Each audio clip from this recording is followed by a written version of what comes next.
Let's return to This Week in America. Here's your host, Rick Bratton.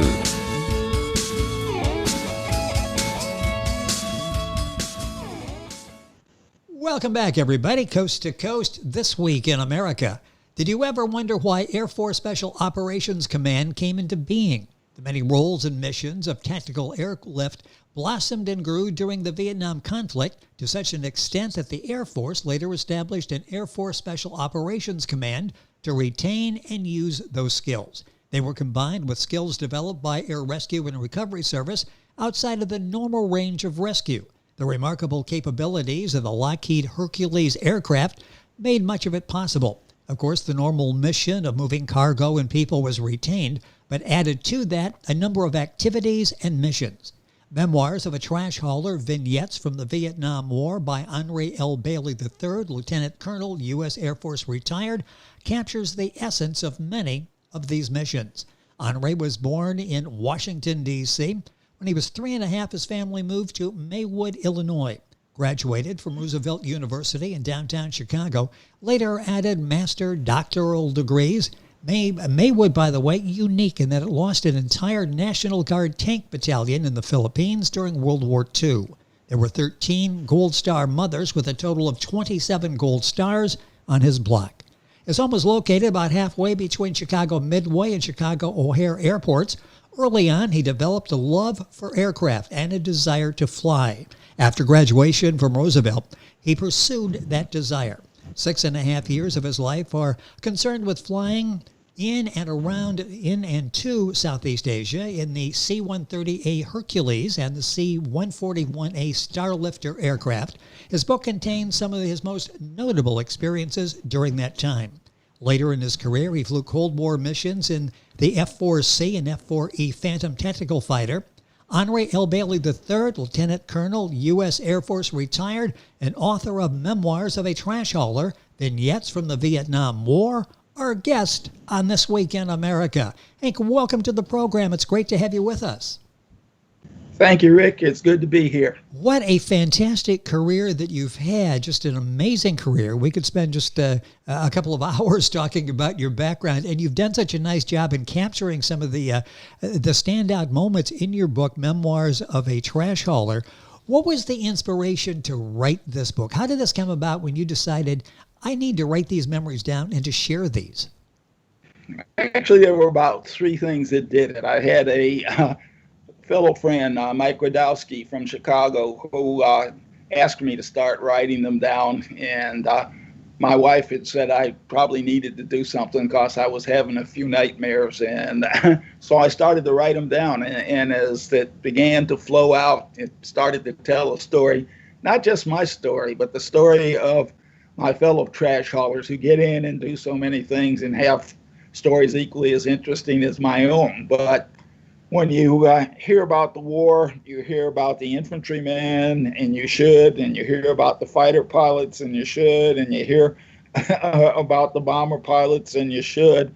But holding all of those up are a bunch of guys that move things and people and anything that's necessary and do essentially odd jobs, which were some of the things that we did, which turned into major missions for the Air Force later. And I thought maybe it would be a good idea to get that out and let people hear about it. How was this experience like for you? You mentioned you were beginning to have some nightmares, and going back and reliving, did that help the problem, help sort of deal with these memories? Oh, absolutely. Once I started to write them down, I was bringing them out of the place where I hid them. Yes. I have to say that because, when we came back from Vietnam, the country was very split over that war, and we got spit on and reviled for having been over there. So myself and most Vietnam vets kind of locked that inside of themselves and didn't talk about it very much, didn't say anything about it. But once I started to write it down and it came out, I could say, these are some fantastic people that I knew, and they did some fantastic things, and they're wonderful. And the tales of the things that we did ought to come out and be told. And so I started to send my stories to Air Force Navigator and Observers Association, they have a quarterly newsletter called DR Ahead, and they started publishing my stories. And after a while, I decided maybe I needed to accumulate them all together in one book. There's so many stories, remarkable stories in Henri's book. The book is Memoirs of a Trash Hauler. Memoirs is MEMOIRES. You can find all of this and link on directly by going to our website, thisweekinamerica.us. His website is memoirsofatrashhauler.com. Get information there and be able to purchase the book there as well. Why do you think, and I want to talk about the name Trash Hauler, it fascinating, sort of captures the essence of what you were doing. Talk about the background of the name and why you think the Trash Haulers became so significant and what they add to the nation's military and the military history. Well, that was a name that we gave ourselves because we have a saying that says, "You call and we haul." And the fact is that the transport aircraft and we haul stuff logistically that people know. But we don't just haul equipment; we haul people.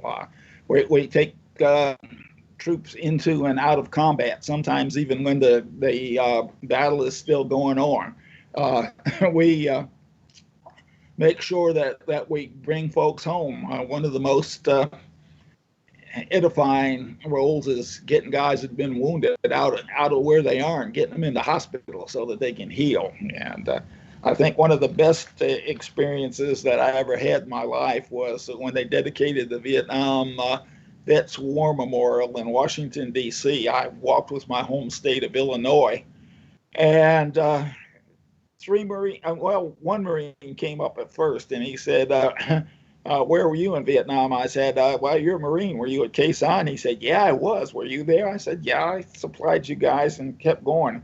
And he said, stay right here. And he came back with 8 of his fellow Marines. And he said, you guys in the Air Force never gave up. You were responsible for keeping us going when we were all cut off. And if you can imagine this, 8 Marines gave me a group hug. Oh, I'm seeing that, and what a memory. That's sort of like, okay, all that I went through is worth it to have that admiration from those soldiers there, knowing how valuable you were to what they did and their survival, quite honestly. Absolutely. That was just outstanding. It really was. When you think about what all you went through, do trash haulers have a role in the nation's strategy besides the obvious military one? This is basically, multifunctional, certainly. Is there a role beyond the military? Oh, very definitely. I can remember back, and this is years ago now, when I was stationed in California and we were flying primarily over to Vietnam, and they were having forest fires there in California. And I suggested to my superiors that the 130 was such a fantastic airplane that they should use that in fighting forest fires. Well, they weren't interested in it at the time, but now I believe the California Guard has quite a task during conflagrations or the fires there in California and dumping fire retardant on those things to try and control them. So it's but besides that, when it comes to rescue and when it comes to hurricane hunting, when it comes to quickly getting supplies over to other countries when they have their emergencies, and getting our special forces teams where they have to go. If it's a long range flight, I think they use the C-17 now. You can see that on SEAL Team if you watch that. But if it's a medium distance flight, they put them in the back of a C-130. Now, I flew an A model, and they're flying H models and J models now, but that aircraft has proven itself time after time in being so easy to fly and so responsive to the controls and being able to get into short places that it's, I think it's probably going to be around for quite a while longer. It's amazing when you look at that, decades old, literally, and it's, technology and aircraft that is still being used and quite functional. With us on the program is Henri L. Bailey III. If you're Googling that, Henri is Henri. The book's available at the usual places, including his website, memoiresofatrashhauler.com. Memoirs is MEMOIRES. You can link on directly by going to our website, thisweekinamerica.us. You talk in very loving terms about the significance of the Lockheed Hercules aircraft.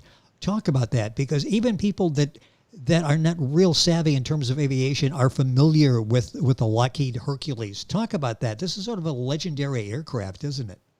It is a legendary aircraft, and Lockheed calls their design shop the Skunk Works, but that's one of the best things they ever brought out of the Skunk Works as far as I'm concerned, because first of all, it has a short field takeoff and landing capability, which we used on a daily basis over in Vietnam. If you can imagine an aircraft, a big 4-engine cargo aircraft, going into a 1,100-foot strip and taking off from 1,100-foot strip for civilians, a Cessna C-150 has a hard time taking off and landing on a strip that's that short, and that's, we're talking about having a fully loaded with probably about 35,000 pounds of cargo on it as well, and going into these remote places where we send our military and making sure that they have the things that they need.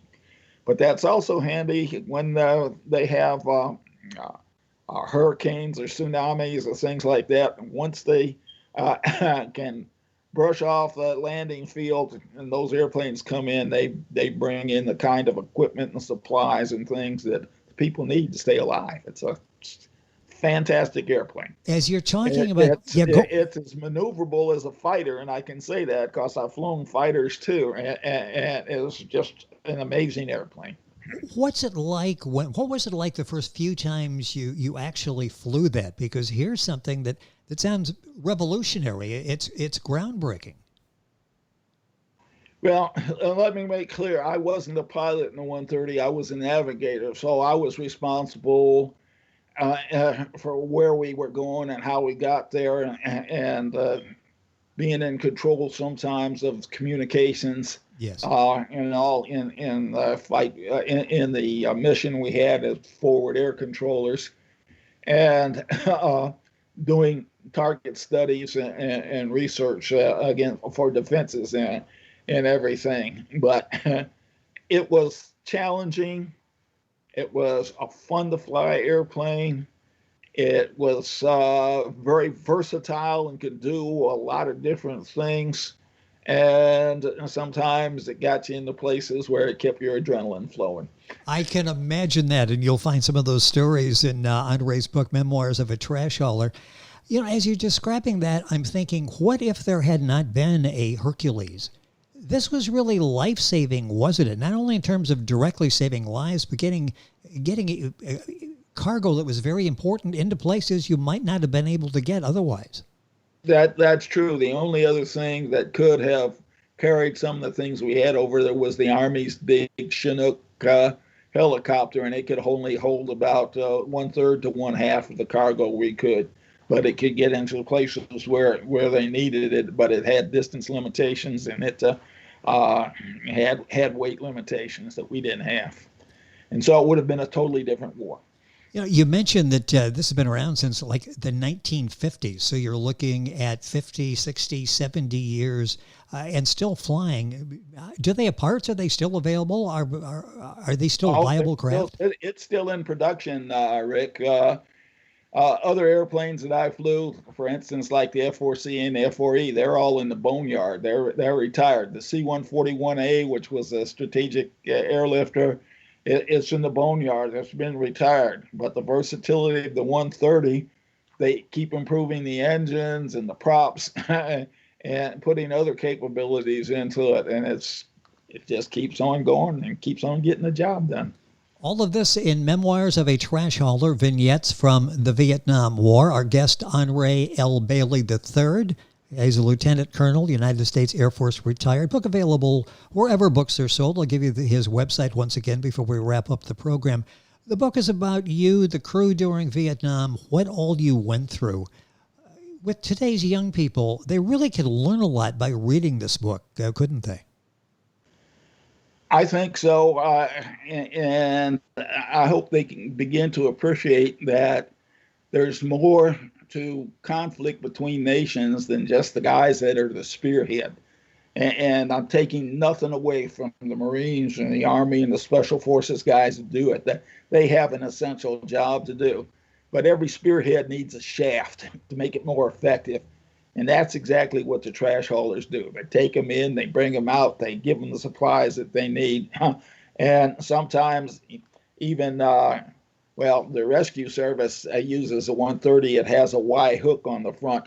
If somebody's running, trying to get away, they have a package they can drop and they can snatch them right out of an environment and keep on going and get them home safely. And that, in the end, that's what everybody's interested in, coming home safely. Well, because the job of the military is to protect and defend our culture, and we're proud of it, and we're proud of our country and our people, and this is a way to do it and serve. Well, when you get a group hug from the Marines, you know that you were instrumental in making this war proceed and helping the U.S. military with the important functions that they have.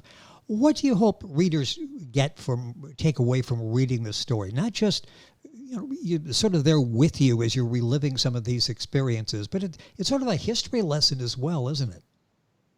It's a history lesson. It is a lesson in teamwork, as it were. And I think any combat veteran, regardless of service, will tell you that. You learn to look at the people that you're serving with just like you look at your brother and your sister. They're family to you. They're close to you. And can't even be closer because, you are trusting each other with your lives and the things that you do. And people can accomplish so much when they work together and they come together to accomplish good. And I hope that that's part of the lesson that they'll take away from it. The most valuable lesson I ever learned in my life, I learned from my grandfather when I was 2.5, not when he was 2.5. And we were sitting at the breakfast table having tea. He had a cup of tea. I had a glass of milk with 2 teaspoons of tea in it. But anyhow, he told me at that point, he was reading an article and he went over it, and he was talking about potential in people's life, and that was a lesson for me to learn. And so I asked him, I said, "Granddaddy, what's the potential in my life?" And he says, "I can't tell you that, son. That's something that's a gift that God gives you, and he'll let you know later on. But I can tell you the responsibility we all have in that life, in this life, and that is, no matter where you are, make sure the world where you are is a better place when you leave it than it was when you got there." Well, I think mission accomplished, what you were able to do, and all of the people that were by your side as you went through these experiences. The book is so well written. You were such a masterful storyteller. Are you working on something else now, another book? I'm debating whether I want to work on something that's part of the autobiography of my life. I've lived through a memorable part of American history, born in 1938, coming out of the Depression, going through World War II, the Korean War, the Vietnam War, the Balkans, going through all the social changes in the United States and the changes that have gone past. And we look at it and tie it together and so forth. I'll see how that works out, but that's just a thought in my mind right now. I'm trying to organize that. It's easy for me to say you should write another book. You're the one that has to spend all the time and go back and put the book together, which is certainly no simple task. I'm going to take a minute or so here at the end. I mentioned growing up in Maywood and what you went through on that neighborhood. 13 Gold Star mothers, 27 Gold Stars on the block. What impact, how old were you at the time, and what impact did that have on your life? I was 3.5 going on 4. And it had a major impact on my life because we were a very how conglomerates, not the way, but we were a very diverse neighborhood. Let me put it that way. Okay. We had people from all over the world, and World War II was starting, and 3 of my neighbors across the street were Japanese American, and one of their sons was a playmate of mine. And, then we put Japanese Americans in a internment camp. So they got taken away to do that. And about 9 of the people on my block were immigrants from Germany, and we were fighting Germany. And when they saw the Japanese Americans being taken away, they were scared to death of what was going to happen to them. And we had people from the Philippines there, and blacks, and Italians and Irish, and so forth. And in fact, one of my best friends was his parents were Czech, and his mother taught my mother how to cook eggplant right way. But we shared all of these different cultures, and we shared all of this. And my next door neighbor was Mrs. Schultz. She always looked so sad, and I would stop and talk to her, and she enjoyed that. But she was a Gold Star mother. She had 4 sons. She lost all 4 of her sons in World War II. She had four gold stars on her flag that was in her window. And she was lonely. And I would just stop and talk to her all the time because she was such a lovely, lovely lady. And she would tell us the story. She said, my husband and I came here from Germany because of all the wars they always have in Europe, and we thought our future was secure, and now my sons are gone with another war that Germany is involved in. But lovely, lovely, lovely lady. And, my scoutmaster later in life had been in the tank battalion that went off to Bataan. And the whole battalion went to Bataan. He had retired just before they got activated and sent to Bataan.